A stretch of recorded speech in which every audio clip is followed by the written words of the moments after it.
Les damos la bienvenida a esta primera clase en donde vamos a abordar conceptos que les van a servir como herramientas para poder comprender la sociedad en la que vivimos, la base invisible de las violencias y desigualdades y ese entramado que hizo que durante muchos años esas temáticas estaban circunscriptas solamente al ámbito privado y doméstico y no eran políticas de Estado. Entonces la idea es un poco que nos aproximemos a la perspectiva de género. Seguramente para muchas personas estos conceptos sean un primer acercamiento, así que vemos que es una oportunidad como para poder reflexionar colectivamente y empezar a revisar cuestiones de trayectorias de vida, históricas o incluso hasta creencias personales, interacciones en el trabajo, en los ámbitos donde nos manejamos. Y para eso lo que hicimos es crear un foro, el foro de la clase 1, que el fin tiene esto, el poder compartir en ese foro todas esos interrogantes que les vayan surgiendo. Es muy importante que lo usemos para generar esta reflexión colectiva, la que pretendemos que se queden después de esta clase. Bien, van a ver que tiene dos ejes esta clase, un primer eje que es el género y las relaciones de poder. Un poco lo que vamos a abordar ahí es esta dialéctica que se da entre el género y las relaciones de poder. Vamos a hablar de identidades de género, de la socialización genérica, de masculinidades, vamos a hablar de cisnormatividad y heteronormatividad, vamos a hablar de la división social del trabajo, las tareas de cuidado, la perspectiva de género entrecruzada con el concepto de interseccionalidad. También vamos a tener un eje 2 que es bastante específico porque nos incumbe bastante, que tiene que ver con el transporte desde una perspectiva de género. Y entonces acá un poco lo que vamos a ver es que todo lo abordado en el primer eje, todos esos conceptos, estas aproximaciones que hacemos, cómo se ve reflejado en el sector del transporte y cómo se reproduce todo eso que vamos a ver en ese eje en esas desigualdades.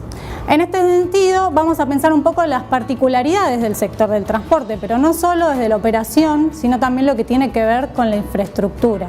Entonces vamos a ver más adelante cómo podemos incorporar esta perspectiva de género tanto desde el diseño de un proyecto de infraestructura y después en la operación misma, teniendo en cuenta las desigualdades que tienen que ver con el género para buscar una equidad y también teniendo en cuenta las diferencias que se dan en cuanto a la movilidad.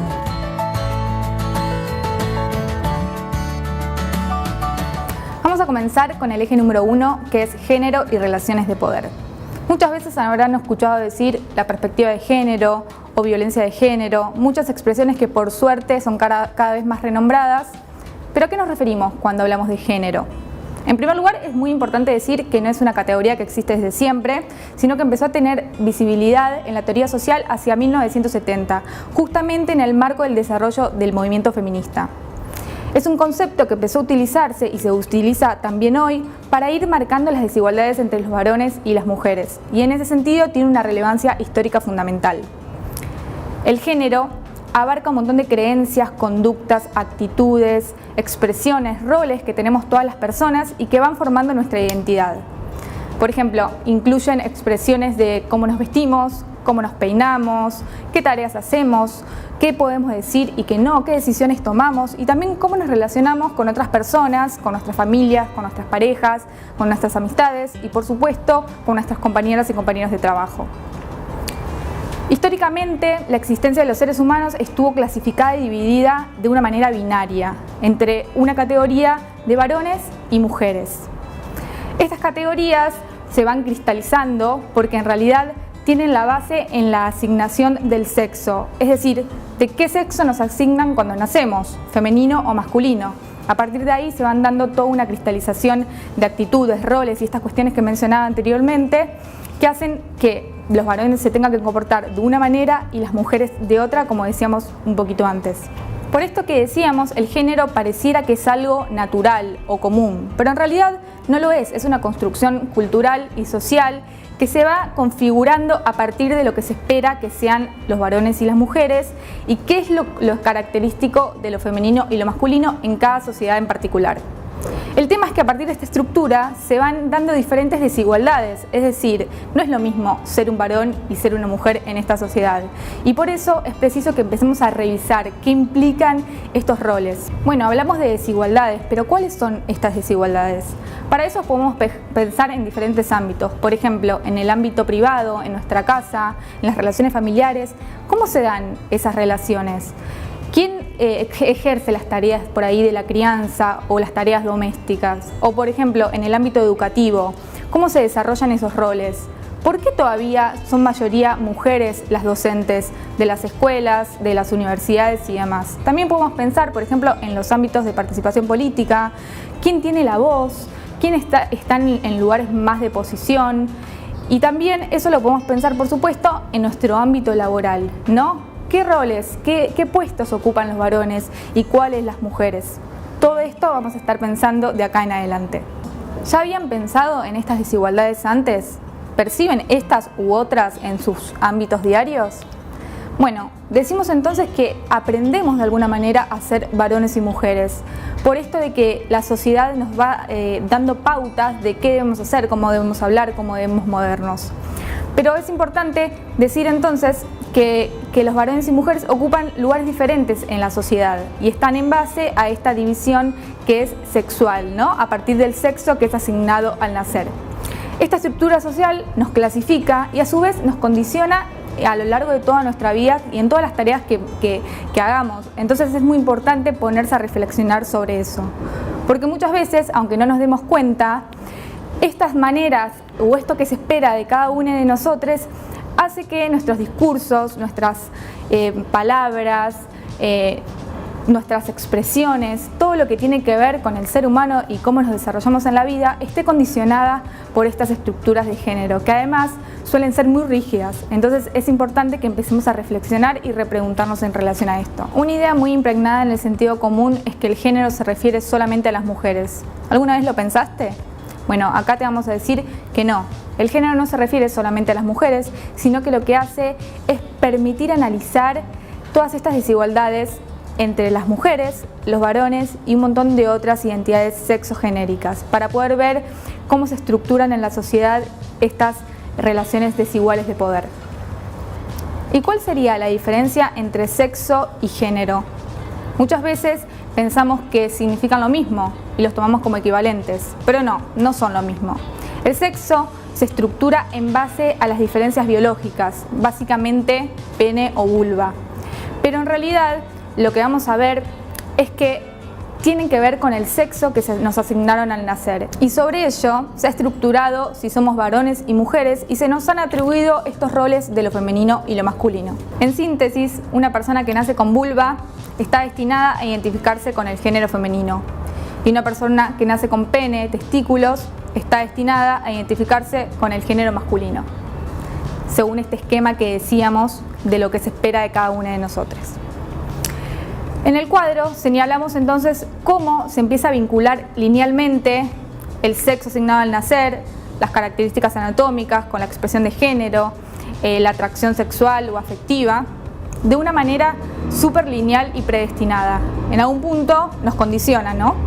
Y acá queremos sumar un aspecto para reflexionar, porque a partir de la lucha de los colectivos de la diversidad, esta linealidad que decíamos empezó a ser cuestionada, porque realmente no representaba todas las identidades o cómo se sentían todas las personas. Es decir, que a partir de ese momento empezamos a pensar que este esquema de lo femenino y lo masculino resulta súper binario, porque solamente contempla dos opciones, ser varón o ser mujer, y resulta esencialista porque toma estos aspectos biológicos, estas características, y las transforma en un destino. Esta mirada binaria opera realmente como una frontera cultural, porque en realidad no visibiliza que todas las personas podemos transitar diferentes identidades, identificarnos con diferentes maneras de ser, de vestirnos, con diferentes roles, y eso puede pasar en diferentes etapas a lo largo de nuestras vidas. Damos un paso más entonces para decir que incluso biológicamente no existen solamente dos posibilidades. Hay personas que nacen con signos biológicos más diversos y por eso cuando nacen no se les puede identificar como femenino o masculino, es decir, no se les puede asignar esta categoría que decíamos antes, que es el sexo. Estas son las personas intersexuales, un colectivo que últimamente ha tomado muchísima visibilidad porque empiezan a reclamar su existencia como tal. Históricamente, estas personas sufrían procesos médicos para adecuarse a uno de estos dos sexos que decíamos que se asignan al nacer. Estas prácticas son en contra de los derechos humanos porque son prácticas sobre el cuerpo y no tienen una razón de ser, sino que tienen que ver únicamente con esta cuestión cultural de ordenar los cuerpos en únicamente dos posibilidades, varones, mujeres, masculino y femenino. Entonces, la misma biología desafía esta teoría de que solamente existen dos tipos de cuerpos, como vimos antes. Sobre esto, también lo podemos pensar en relación al género. O sea, tampoco hay solamente dos tipos de géneros, femenino, masculino, varón o mujer, con sus roles implicados, sino que vamos a hablar de las personas LGBTIQ+. ¿Alguna vez escucharon este acrónimo? Se utiliza para representar a este colectivo que estuvo luchando también históricamente por sentirse representados, por afianzar su identidad y defender sus derechos. Estas son las personas lesbianas, bisexuales, gays, trans, travestis, transgéneros, queer, asexuales, intersexuales y muchas más. Ese más implica que hay tantas vivencias del género como personas que existimos en el mundo. Tenemos la convicción de que incorporar esta categoría de género permite visibilizar estas desigualdades, ahora no solo entre varones y mujeres, sino entre varones, mujeres y personas del colectivo LGBT.